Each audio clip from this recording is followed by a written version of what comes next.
Hello সবাইকে, তোমরা তো জানোই আমার 11th অগস্টে একটা পার্টি মেকআপের কাজের জন্য আমি গিয়েছিলাম ডোমজুড়ে। আর সেখানে আমার খুবই ক্লোজ ফ্রেন্ড পারমিতার বাড়ি ছিল। তো পারমিতার বাড়ির উল্টো দিকেই আমি কাজটা করতে গিয়েছিলাম, মানে ওর একটা রিলেটিভের কাজটা করতে, মানে রিলেটিভের কাছে আমি কাজটা করতে গেছিলাম। তো ওখানে আমি আমার কাজটা কমপ্লিট করার পর ও আর পারমিতা আর ঈশা মিলে আমাকে একটা বার্থডে সারপ্রাইজ দিয়েছিল। যেহেতু আমার 12th অগস্টে বার্থডে তোমরা সবাই জেনে গেছো, তাই জন্য 11th অগস্টেই ওরা আমাকে একটা সারপ্রাইজ দিয়েছে, যেটা পেয়ে আমি তো খুবই খুশি হয়ে গেছি। আমি কোনোভাবে এটা মানে আমি ভাবতেই পারিনি যে ওরা আমাকে সারপ্রাইজ দেবে বা কিছু। আমরা খুব মজা করে দিনটা কাটিয়েছিলাম। আর আমি সত্যি বলতে কি, এখন আমার হয়তো চারপাশে আমার হয়তো অনেক বন্ধু ছিল, কিন্তু সেখান থেকে যখন কম হয়ে এখন কয়েকটাই মাত্র জাস্ট বন্ধু পড়ে আছে। আর যারা আছে তারা খুবই আমার কাছের।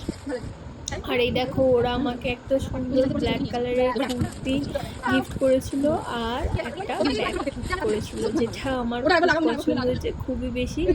আর আরও কিছু জিনিস ঈশা আমাকে নিজের হাতে বানিয়ে, যেমন ধরো এই হার, জুয়েলারি, হার, কানের ইয়াররিং, এগুলো সব ও নিজে বানিয়ে রেডি করে আমাকে গিফট করেছিল, যেটা আমার খুবই ভালো লেগেছে, খুব বেশি পছন্দ হয়েছে।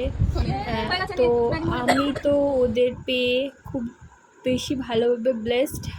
আর এই দেখো, আমার বার্থডে দুপুর লাইন ছিল। আর বার্থডের দিনে আমি গিয়েছিলাম ঈশার বাড়িতে।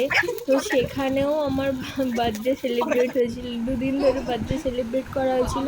আর এই যে দেখছি ফুচকাটা, এটা এনেছিল বিনি আমার জন্য, মানে বিনিতা। আসলে বনি এই সাইডে এসেছে বলে না, বনির মুখটা পুরো কালো। দেখা দেখা এই 3টে মানুষ অনেকটা কাছে আমার কাছে। তারপরে আমরা আড্ডা মারছিলাম, হাসি মজা আনন্দ করছিলাম।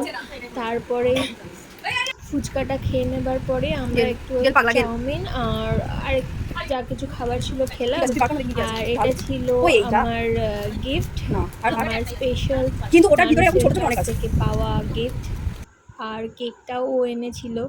তো আজকে আমার দিনটা তো খুবই ভালো গেছে। তো থ্যাংক ইউ সবাইকে, অনেক অনেক খুশি আমি। Thank you.